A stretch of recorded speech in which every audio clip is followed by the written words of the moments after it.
Yogena chittasya padena vacham malam sharirasya cha vaidyakena yopakaruttam pravaram muninam Patanjalim pranjaliranatosmi stuve Patanjalim vyasam shankaram cha munitrayam kartra sutrasya bhashyasya kramat vivaranasya cha. So we are continuing this discussion on what we call restraining the Vrittis. The discussion continues. It's one of the most important, maybe the very crucial part of the whole text. So we have to remember there are 5 types of Vrittis. Pramana, Vipirya, Vikalpa, Nidra, Smruteka. In general, we can say, whatever we do, we speak, we think, we act, or even a flash of idea in our mind, will create a residual effect in our mental system, which later on becomes a natural tendency, an attitude, an emotional approach, which may manifest or express in our character, deciding how we respond to different situations from external world, and also how we respond to our own internal experiences like happiness, unhappiness, anxiety, and so on. So the subtle effect of all these will create what could be called our personality. Not a physical personality, but personality that could be defined as the totality of our attitudes, approaches, emotions, feelings, and responses to different situations. And very often, these vrittis are not friendly. These tendencies may not always be friendly. So Patanjali himself divides these vrittis into 2 categories: those which are friendly, which are helpful, and those which are not so very helpful. One practical example that we discussed many times earlier is this. Very often we want to do some noble deeds. We sometimes want to bring about a change in our pattern of life. When we get inspiration from reading a book or listening to something, we want to start a new habit. And we may have a strong, sincere desire to do that. But then when we actually try to do, there is an invisible mental block that seems to prevent us from doing it. So that mental block that prevents us from undertaking anything that is noble or elevating is the influence or the pull of negative tendencies, which are the abstract or subtle forms, subtle residual effects of ideas or attitudes or actions that we may have done, maybe not so very good actions or not so very good ideas or thought currents, which create a kind of negative, a group of negative tendencies, residual effects in the mental system.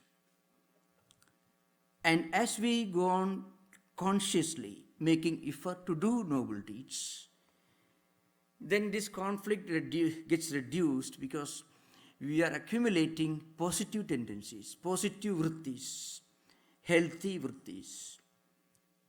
And as we advance further, we feel less and less conflict because the totality of healthy tendencies, healthy vrittis, spiritually friendly tendencies becomes much more, they increase, and proportionately the amount of unhealthy tendencies will decrease. Now Patanjali, as I mentioned, so I'm just summing up what we discussed during the last several sessions. So Patanjali gives a method of restraining, controlling the impact of negative tendencies, negative actions. So he is Abhyasa Vairagyabhyam Tat Nirodhaka. In fact, this is the whole purpose of yoga.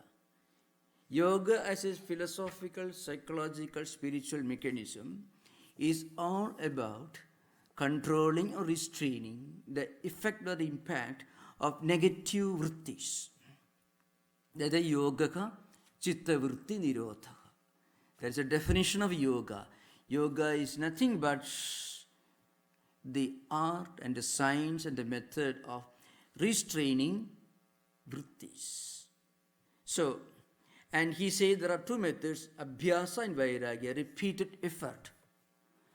And this repeated effort should be guided by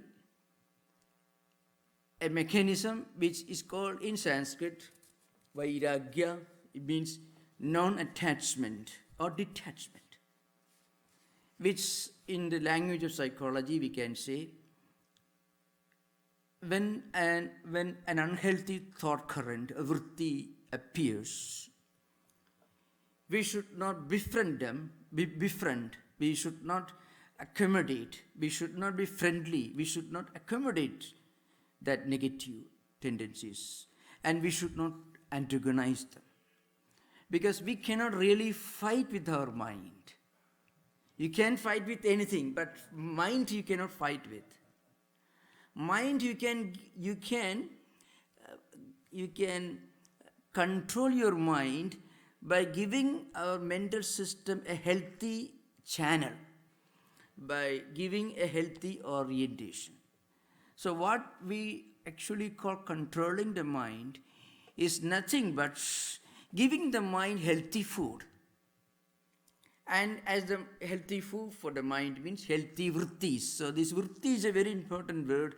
I don't think we can translate that word into English. Impossible. So most of the reliable translations repeat the word vritti because it has become almost a technical term which cannot really be translated without speaking for a long time to explain its different implications. So vritti in a way is a residual effect of whatever we do, whatever we think, whatever we act. Its immediate effect is visible, tangible, but it is remote impact because it registers a tendency in the mental system. And that tendency will essentially become part of our character, and it will determine how we live, what attitudes we develop in our mind. Now, how this actually happens, we will discuss, and then we will continue the next sutra. So normally, of course, this is very crucial to understand the meaning of the next sutra. So when we go through different experiences, either experiences that may connect us to external objects, or experiences which are responses to our own inner feelings and emotions, like happiness, unhappiness, pain, depression, joy, all these, how we respond to these inner experiences, and also how we respond to experiences that are connected to some external objects or persons. Two types of experiences. We respond to these experiences either as extreme attachment, extreme liking, or its opposite, extreme aversion, extreme dislike, or total indifference. These are three types of mental responses to experiences, inner or outer experiences.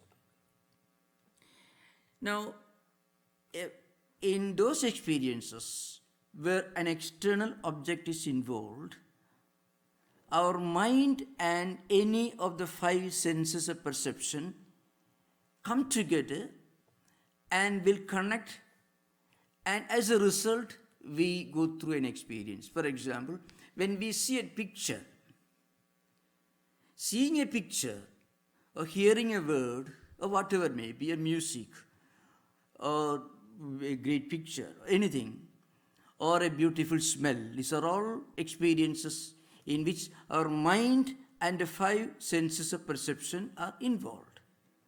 Taste, sense of touch, sense of smell, sense of sight, and sense of hearing. All these five senses of perception and mind are involved.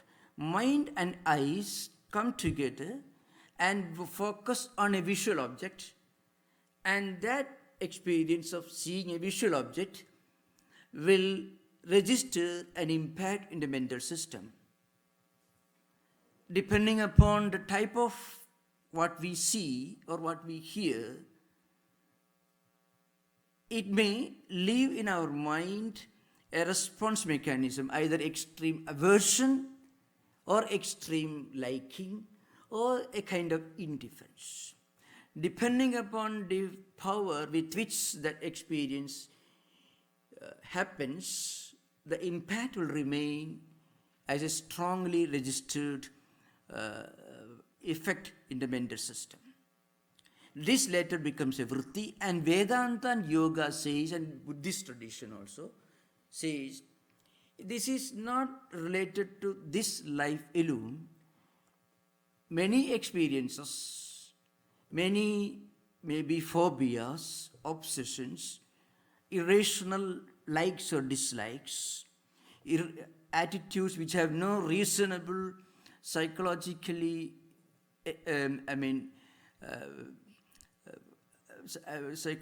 psychologically scientific explanations based on experiences in this life. They may have a cause. So that cause from previous life experiences. So that's an important point to understand, and something we should always remember when we understand yoga psychology. The concept of reincarnation, the idea that death is not the end of life, death is only what we may call a semicolon or a comma, not a full stop. Death is not the end of human life. Death is only a transition where the subtle body leaves behind one kind of physical body and will adopt another physical mechanism, which is called rebirth. And again, the doctrine of law of karma. These are two fundamental cardinal principles which should be kept in mind when we discuss yoga, Vedanta, or Buddhism and many other Oriental traditions. So, Patanjali says, if we practice non-attachment, which is called Vairagyam in Patanjali's language, then we will be able to get out of this trap of or the stranglehold of the tyranny of unhealthy tendencies, unhealthy vrittis, unhealthy residual effects of our character, of our previous actions.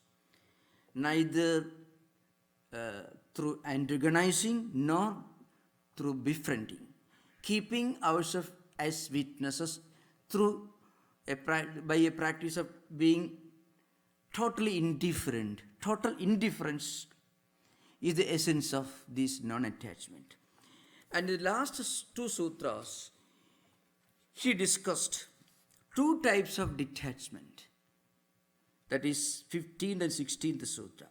The 15th sutra, drishta anusavika vishaya vidrushnasya vachikara samya vairagyam. That is the first. What is called? It first means the first stage of practicing this non-attachment. The highest non-attachment comes in the next sutra. This is the secondary here means the first stage in developing this non-attachment attitude. In short, it means a kind of dispassion, which is freedom from craving for any kind of pleasures, either in this life or next life. So, even if we do certain things expecting that we'll get a result after death, that also may influence our actions, and frequently that influence manifests in the form of disappointment or depression. So total freedom from desire, total freedom from any kind of desire for pleasures. Now, how do we actually achieve this?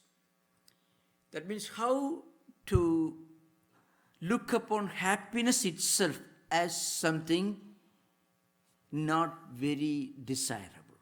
It is very difficult. We are all looking for happiness. Now the point is, of course, here happiness should be understood. Happiness in its purely worldly or empirical sense. I mean, happiness that we normally enjoy when we get something that we want, either money, wealth, status, anything that we have a strong desire for. When we achieve that, we feel a kind of content, a kind of joy. That is happiness. So it is not any kind of spiritual happiness or divine contentment, nothing like that. Happiness in its purely empirical, worldly sense. We should be totally freedom from this. So, happiness itself is not a very happy state of affairs, because happiness related to any kind of temporary achievement will be automatically followed by its opposite, because whatever makes us happy in a very empirical sense, worldly sense, will become unhappiness, because any worldly achievement is impermanent. What makes us happy today can be the cause of unhappiness because we may lose it tomorrow. So, happiness in the worldly sense is not real permanent happiness. It is only a temporary absence of unhappiness. That's what it is. So success itself in the worldly sense is not so much desirable. It doesn't mean that we should not work for success. If we can work for success, if we can work for happiness, even worldly happiness, after fully realizing the fact that worldly happiness cannot be a permanent state of happiness, it will quickly become unhappiness. Once we understand this, and if we work for happiness, then if an unhappy situation comes, it will not make us unhappy. That means our perspective, our approach, our attitude towards life as a whole goes beyond an obsession for happiness and success. So, this Patanjali says should not be limited to desirable things in this world. So, we should not have any desire for anything. In fact, the source of real happiness is going beyond desire for happiness. The real success comes when you transcend your desire for success. Because success cannot be a permanent state of affairs. Every success will be followed by its opposite or something other than success, which could be only failure. So once we understand and then work for success, once we understand the limitation of worldly happiness and then work for happiness, then we will be happy in the true sense of the word, because we will be able to go beyond the worldly concepts of happiness and unhappiness equation. That's why one famous verse which Gandhi used to quote again and again. There's a reason why I quote Gandhiji. See, Gandhiji was a saintly person, but conventionally he was not a monk, but he was as great as any monk, of course. Conventionally he was not a saint, but he was as great as any saint. He was a politician, he was a lawyer, worked in this world, worked for a country, led people against the ruling government. That's not what we expect a saint to be busy doing, agitating people, leading a big agitation in the streets. That's not we expect. But this Gandhi made one interesting statement. He says, if all the world scriptures vanish from this world, if one Upanishad, one very small Vedantic text, it's called Ishavasya Upanishad. If the first verse of that text remains, that will be enough for fulfilling all human aspirations. The verse is the first verse of Ishavasya Upanishad. The verse is very simple. Ishavasya idam sarvam yat kinja jagatyam jagat tena tyaktena bunjithaha ma krutak kasya siddhanam. It's a simple verse. In fact, Ishavasya Upanishad is not even the most important Upanishad, Vedantic text. In fact, there are much more important Vedantic texts like Gita, Brihadaranyaka, Chandrika Upanishads. But Gandhi believed, Gandhi was a practical man, really not a Sanskrit scholar in a conventional sense. He knew a little Sanskrit. But he was a great saint who lived many of these ideas, explained, described in these books, great spiritual books. So he said, if this verse remains in human memory, that will be enough for fulfilling the highest human aspirations. That brings out this idea. The verse, as I mentioned, the first part of the verse is, the whole world is enveloped, covered by the presence of the divine. So God is an all-pervading divine reality,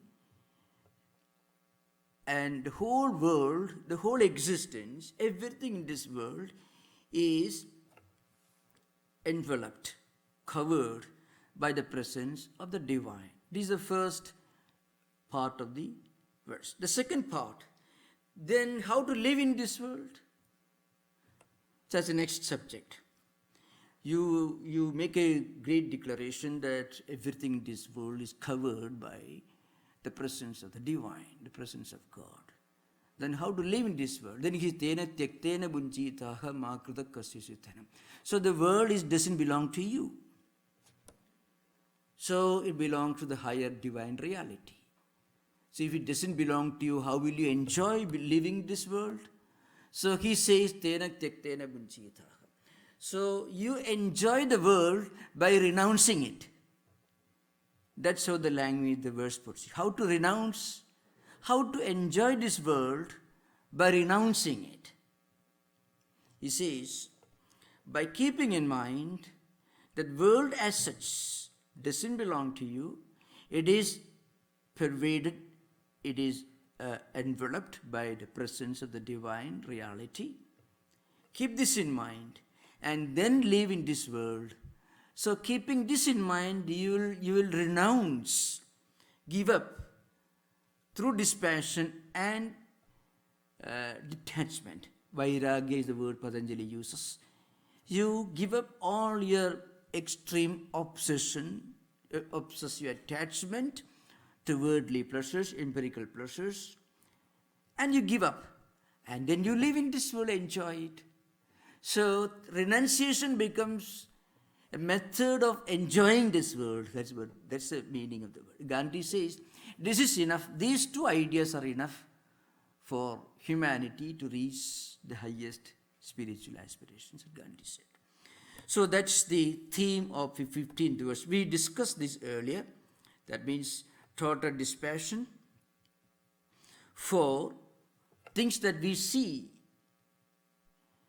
things that we encounter in our everyday life, and also for those things that we may not see, that we may hear, we may read about, we may aspire for, not readily available in front of you. So total freedom from any kind of craving, any desire, any obsessive attachment towards these worldly things. Once you achieve this, that is the first stage towards reaching this detachment. So the whole idea of detachment becomes a great philosophical system. In its most practical level, Patanjali himself says, Patanjali doesn't go as far as Gandhi, of course, in explaining the philosophical aspect of detachment. Patanjali says, when we try to do a good deed, when we try to meditate or when we try to pray, and when we try to do a noble deed, or when we try to change the paradigm of our life to something higher, more elevating, and if there is a problem manifesting in the form of a conflicting thought, mind not cooperating, mind snatching us away from what we actually want to do, then you adopt this attitude of Vairagyam, means detachment.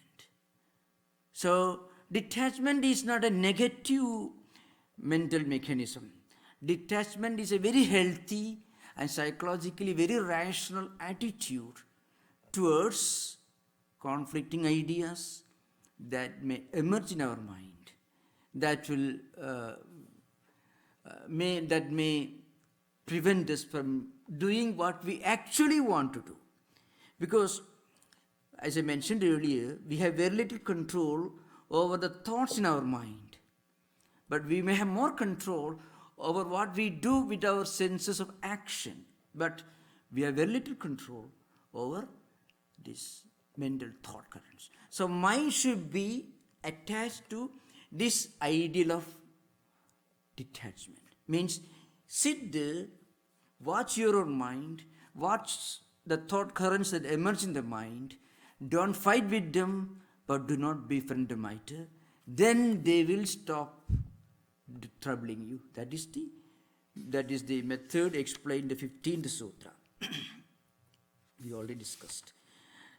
So the 16th sutra deals with the higher detachment, a superior kind of detachment. So tatparam purushakhyadehi gunavaitrushnyam. This is the sutra. That is the 16th sutra. So first we develop a total dispassion towards any cravings or desires.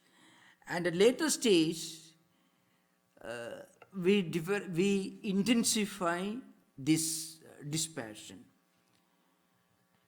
So when we first practice dispassion for cravings, I mentioned earlier, it's like we are putting a seed in an environment when there is no water, a lot of weeds and grass, so the seed cannot grow. So by practicing this detachment or renunciation, dispassion, we are preventing our natural desires for worldly things from manifesting. But their potential ability to become a strong desire is not fully destroyed. That happens when you practice this higher renunciation, this higher dispassion.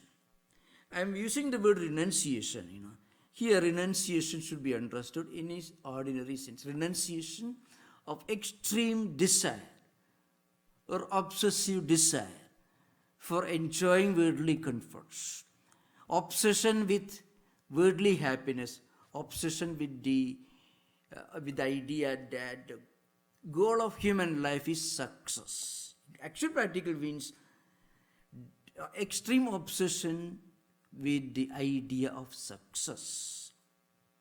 So we should not misunderstand this. It is very important. It is not a pessimistic idea. It doesn't mean that you should not work for success. You should not work for happiness. Not at all. So once we understand that work for happiness doesn't bring happiness very often. Very often it may bring happiness, but that happiness may turn out to be unhappiness when the cause of happiness disappears. A lot of money may make a person happy. If the bank collapses, if he becomes a bankrupt person, then that becomes unhappiness. Money itself becomes, the wealth itself becomes the cause of unhappiness. So once we understand that extreme obsession with the ideal of happiness or success can itself becomes a cause of unhappiness or its opposite, or the opposite of success, then what happens? We should start thinking of a higher paradigm that goes beyond happiness and success. Not failure or unhappiness, rather, our approach should transcend the lower levels of obsession with happiness or success. Then what happens, is we get out of this trap of unhealthy thought currents. But then, this is only first stage. At a higher stage, what happens? It's like a seed that is burned. So that is you find here in this in these commentaries, you find such ideas. A seed that is fried in oil, and which are kept in a plate for eating on the table, dining hall. It doesn't sprout if you put it in even a most fertile soil. So there's a higher kind of dispassion, a higher, superior type of freedom from desire, which means even the very idea of attachment or desire, worldly enjoyments, totally disappears. That comes at the more advanced state of practicing dispassion. First, desire becomes weakened, rather it for some time disappears, but it doesn't potentially get completely removed. As I mentioned, if you take the example of a seed seed of desire, let us say, seed of obsession for success or happiness, or worldly success. You have a desire for it, but through reading scriptures, through practice, philosophically we understand the importance of going beyond this obsession for worldly success or worldly pleasures. And then what happens, very often we will be able to keep our balance, our poise intact when a problem arises. Oh, success and failure, both are two sides of the same coin. Life cannot be exclusively a journey for success.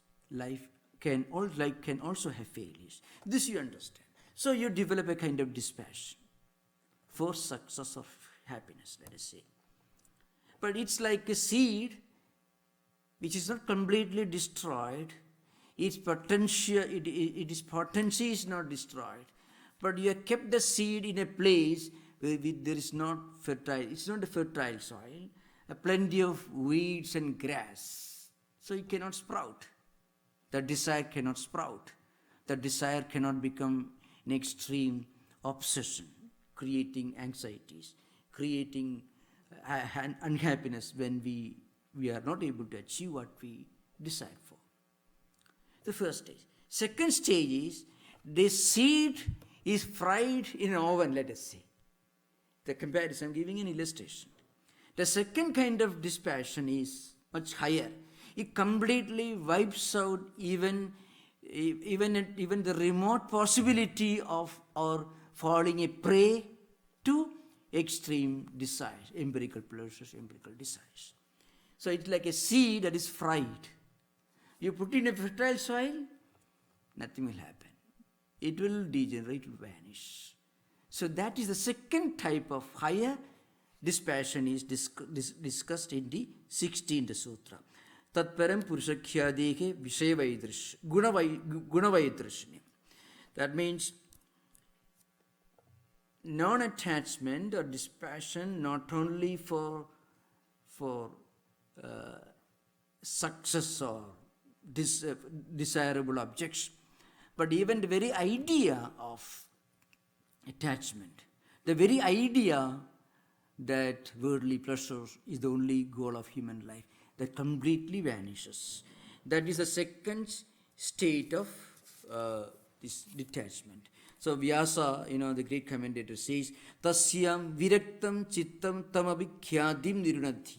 What happens, when the mind is completely detached from even the idea, even the very concept of worldly enjoyments, then what happens? It is called the highest renunciation, highest dispassion. So now today we have to discuss the 17th sutra, because we discussed 15th and 16th already in the last few sessions. 17th sutra is very important. Now you have to remember we are entering a new phase in the discussion of yoga psychology and yoga philosophy. So till this sutra, 16th sutra, we are discussing yoga in general. Now Patanjali discusses different concepts of samadhi, higher concentration is discussed here. And that is very important. You may have heard of yogis acquiring occult powers. When we read about it, we have many exotic, very often irrational ideas about this. There is nothing occult about it. Once you understand Patanjali's system, you will understand it's purely scientific. Just as when you exercise your body, physical body, the physical body itself will produce many special powers, many extraordinary skills, as you can see in the lives of athletes, martial artists, and so on. Higher skills at the physical level, bodily level, you can find it. So now, suppose you exercise your mind, your thoughts, your ability to concentrate. Then, just as the body develops higher skills through constant practice, scientific practice, then mind also develops such skills, such powers. So maybe most of you must have read, at least some of you have read, the life of Vivekananda. It happened in London. Swami, some of Swamiji's disciples, they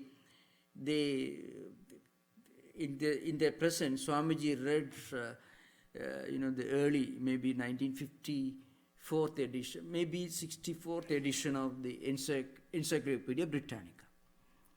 And so there were many topics which Vivekananda was not familiar with. After all, he was a monk, and he must have been 34, 35 years of age at that time. 30, maybe 34 or 35.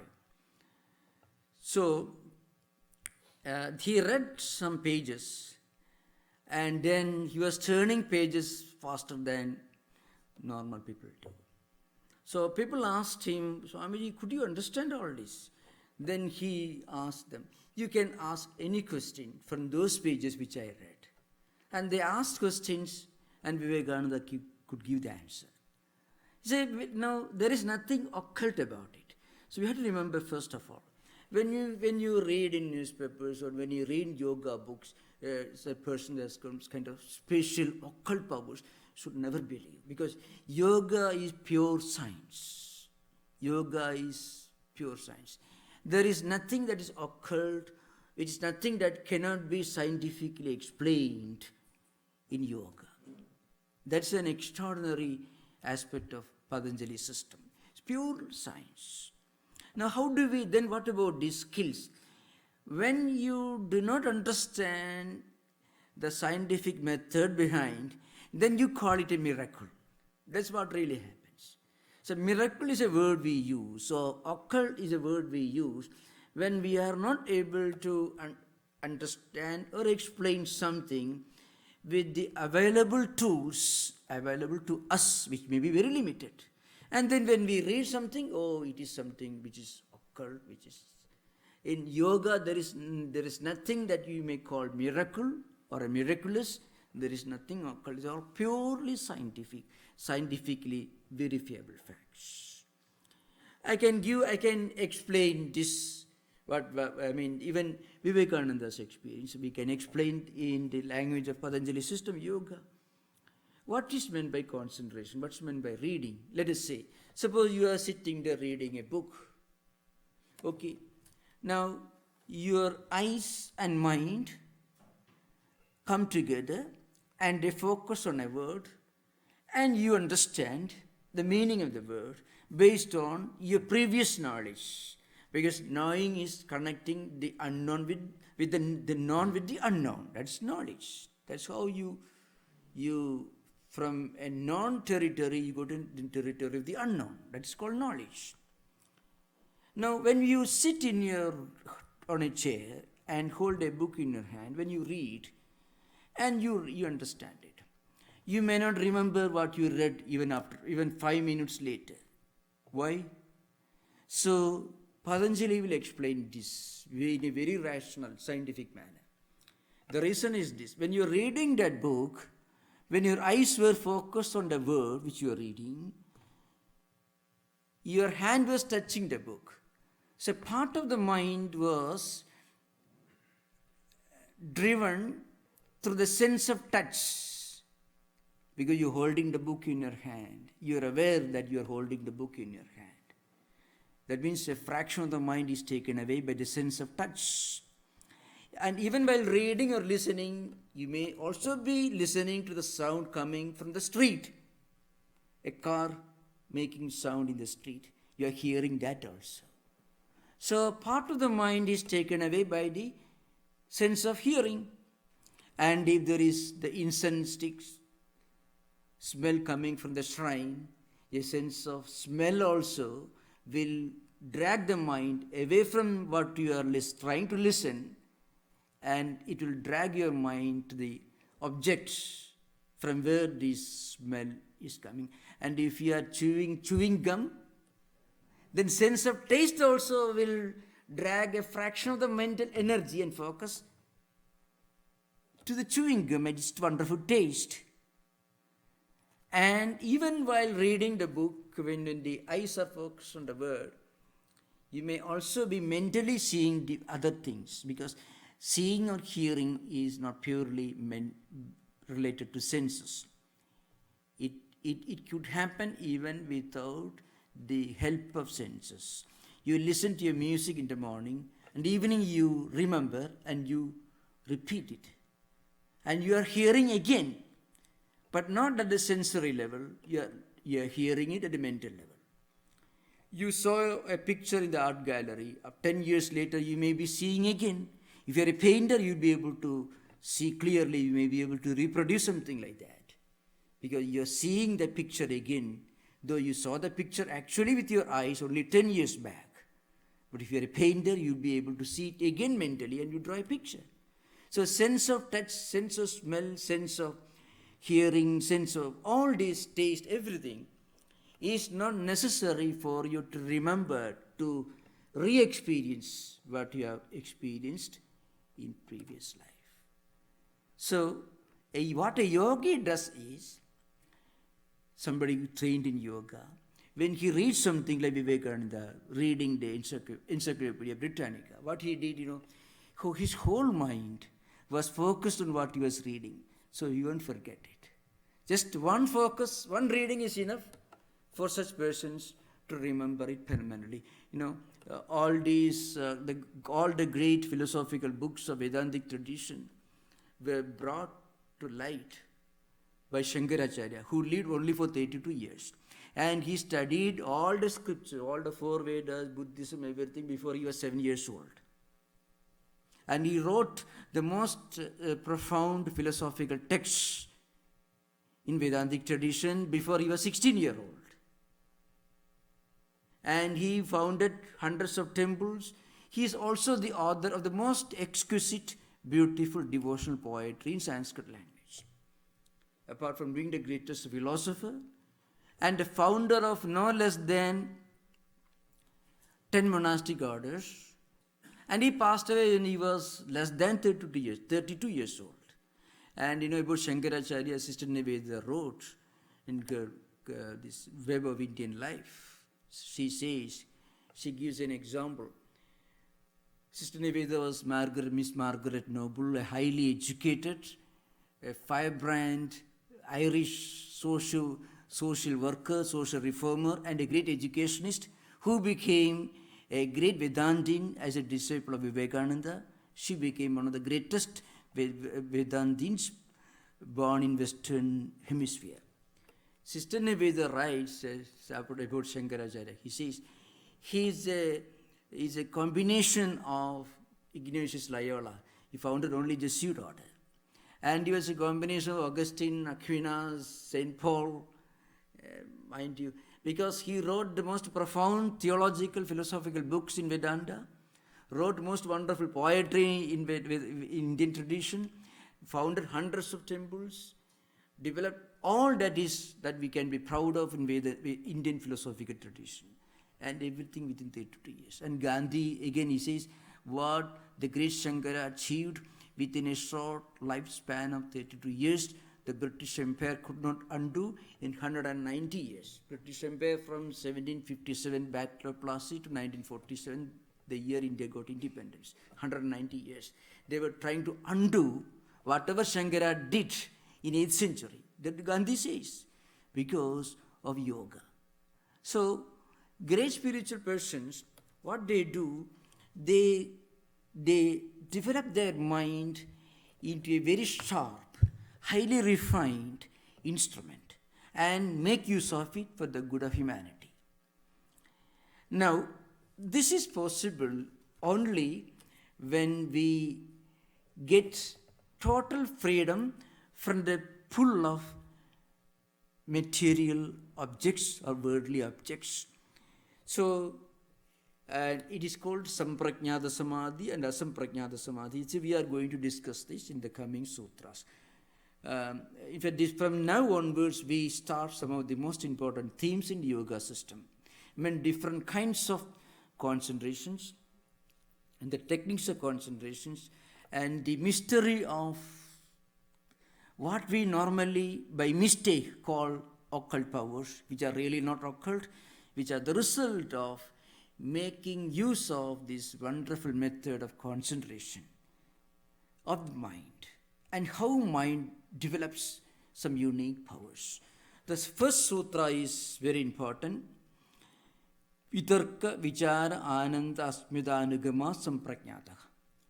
This is the first sutra. First sutra in this particular section, dealing with the different types of samadhi. So what it means in short is this. So we don't have time to discuss the whole thing today, but just a bird view. So the Samprajnata Yoga or Samprajnata Samadhi, which is a means to get control over the material world and its objects and its influences, or what you call temptations, whatever it is. How to master the working of the human mind by concentrating on, by developing higher powers of concentration of the mind. So this Samprajnata Yoga is that which is accompanied by reasoning. At that stage, we get control over gross objects and vichara. So that's called vitarka and vichara ananda asmita anugama. This is a sutra. I shall explain this. I know that when you read the sutra in the text, the idea may not become clear. But as we discuss, you will understand. As we develop higher powers of concentration, we will be able to understand the real meaning and the real dimension, the real picture of whatever we see in this material world. And also, we will be able to understand the reality beyond the material. We will be able to understand the transcendental reality, the transcendental dimension of what we see at the empirical level. This is the meaning. We will continue this discussion. We do not have time to discuss this very important sutra today for want of time, because once we start, then we cannot, it may take a long time. So we will continue this discussion in the next class. Now we can have interactions. Those of you who want to ask questions, most welcome.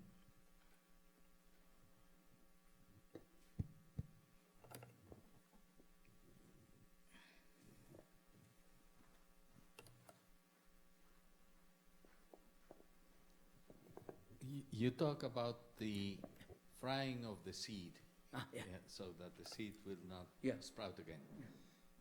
how does the frying occur in real life? Yeah. Real life, we first we understand the real problems, the real difficulties we encounter by keeping our mind attached to all these worldly things. Because rationally, if you analyze this attachment, obsessive attachment, desire for things, eventually land us in trouble. But whatever we desire for, we don't achieve. So every desire is automatically followed by some unhappy experience. It's impossible for everyone to have all that he or she may have desire for. So through this reasoning, we try to weaken our desire for things. The first stage. That's here the seed is not burnt, it is not fried, but it is kept non-functional, like putting a seed in a dry soil where there is no water, nothing. Now, how to make it intense? Now, as we develop this the first stage of detachment, by understanding that every kind of desire will lead us into some unhappy experience, gradually what we understand, the total freedom from unhappiness comes only when you give up your desire for happiness.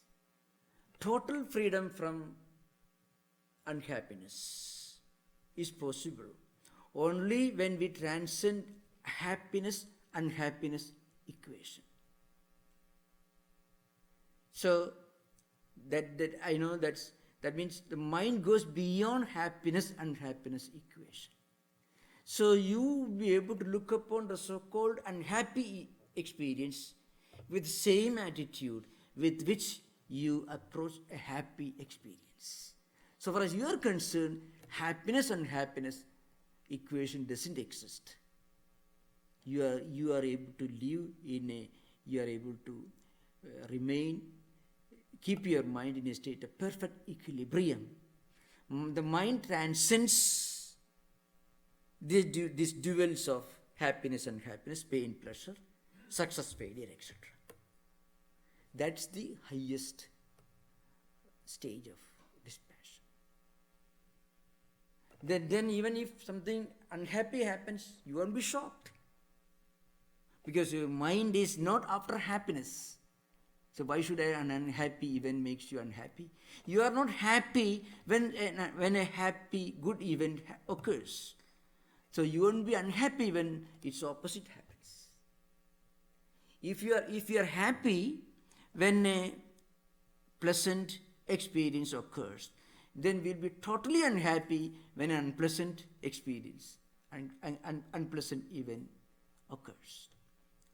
So freedom from desire for happiness, when it reaches its perfection, then we get out of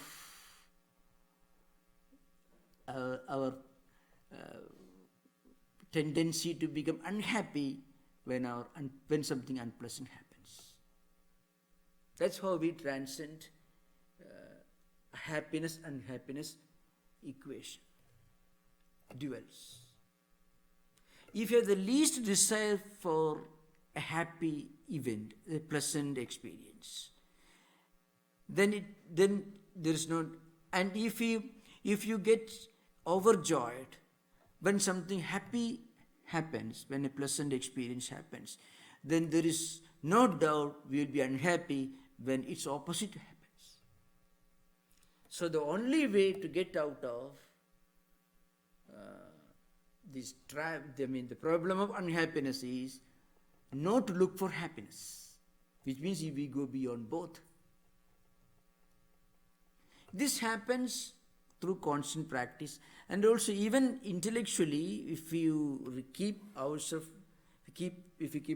familiar with these ideas and try to analyze our life and world in general from this higher perspective, then we can remain in state of perfect equilibrium, equipoise.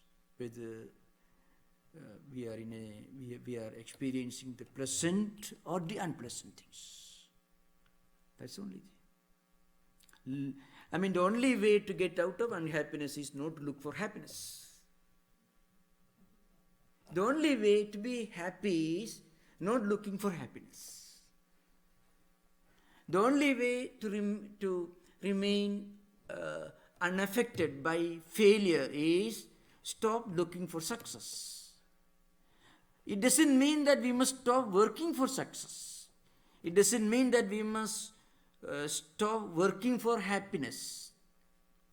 But if you can work for happiness, but keep in mind, perpetual happiness is impossible. You should also keep in mind the fact that the only way out of unhappiness is to stop looking for happiness.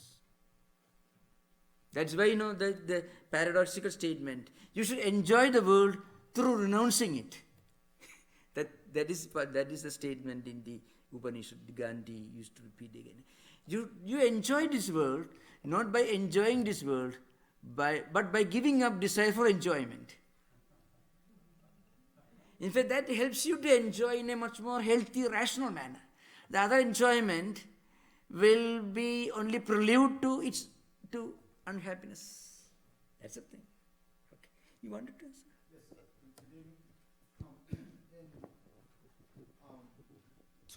Good evening, sir. In Tulasidasa's Rama. Ramcharitamanas. Yes, sir. There's in the beginning that name and object are one, and by repeating Rama's name, you can get the miraculous powers. Yeah. Would that be something that Patanjali would agree with, and could you elaborate on that? Is that correct, sir? Yeah. Patanjali, the Samadhipada, he says, Ishvara Pranidhanatva. I can explain this. The beginning of the first chapter in the printed book, it's called Samadhipada, on concentration. There are the first Patanjali explains yamas and niyamas, two sets of disciplines. Yamas, ahimsa, satya, asteya, brahmacharya, aparigraha, non-violence, non-stealing, not having any desire for possessions, and then niyama mean purity, contentment, and so on, pure life, and so on. So you should practice all these disciplines before you step into the path of yoga. Before you start pranayama, asana, whatever it is, you should make your mind ready for facing the changes that occurs in your mind or to your body when you start yogasana, asana, pranayama, pratyahara, etc. Then Patanjali makes one statement in that context. Says, suppose you cannot practice these disciplines. If you resign yourself completely to the will of God, then that is enough.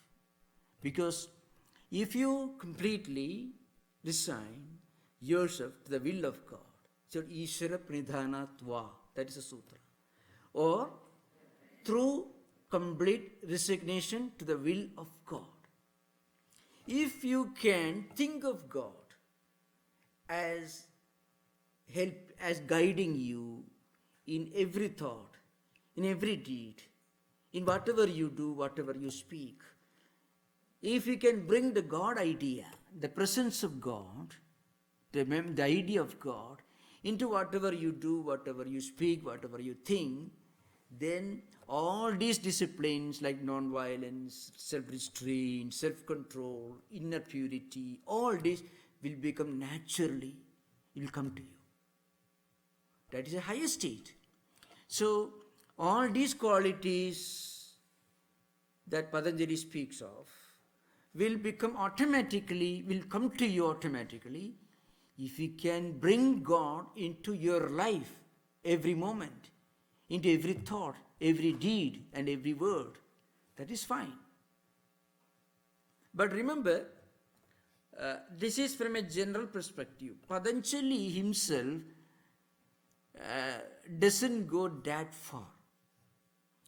Because Patanjali's system, it doesn't agree with the devotional philosophy of Tulasidasi Ramcharitamanas.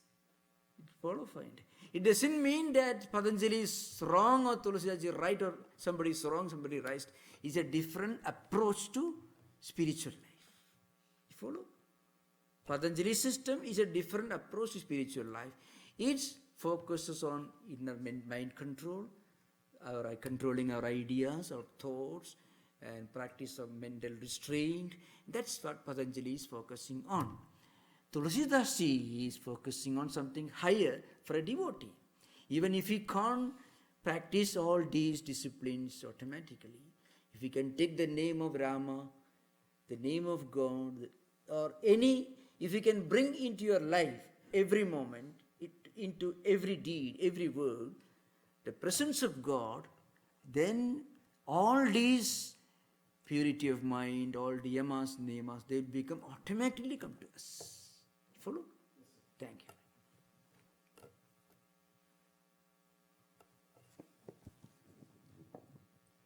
I just wanted to share a little thought. The less you desire, the more you receive. Thank you. Yeah. And if you can be free from desire, then you will have the mental health to enjoy what you have got. You will have the psychological health to live and enjoy if you are free from desire. If you are not free from desire, then even if you get what you desired for, you won't have the mental health to enjoy, because desire it won't come to an end. It's like a burning fire. You pour more and more ghee into it. You can't put out fire by pouring more ghee into it. So freedom from desire is the best way to enjoy this world. That's what the Upanishad says. Patanjali doesn't go to that sort of higher metaphysics. He comes down to our level, and he tells us how our thought, our deeds, our ordinary mechanical thoughts and ideas and emotions, how they influence our life and how to control. He's almost like a behavioral scientist. Many of these ideas even go beyond many of the basic principles in modern psychology. For example, Patanjali makes it a point, it's very interesting. He says, if you don't have anything else to do, go on trying to do good deeds, even if you don't succeed. In your mind, if you have a desire to do good deeds, even if you are not able to do good deeds, that desire itself will produce a good vritti in the mind. You may not be able to do that, but even having a sincere desire for good ideas, good thoughts, good actions, itself will be a spiritual practice. So, rational it is. Okay. Yeah.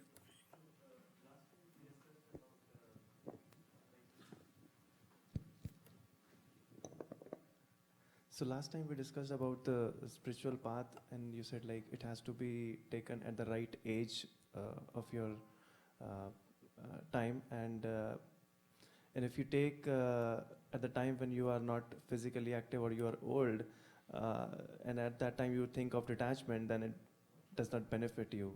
So can you elaborate that more?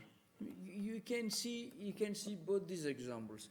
Those who may not have bothered much about spiritual life during the early part of their life, when they go too old after retirement, suddenly they come to know that they forgot, they didn't care for some of the fundamental aspects of human life. That if there is a real strong feeling, that feeling itself will be enough to transform their life.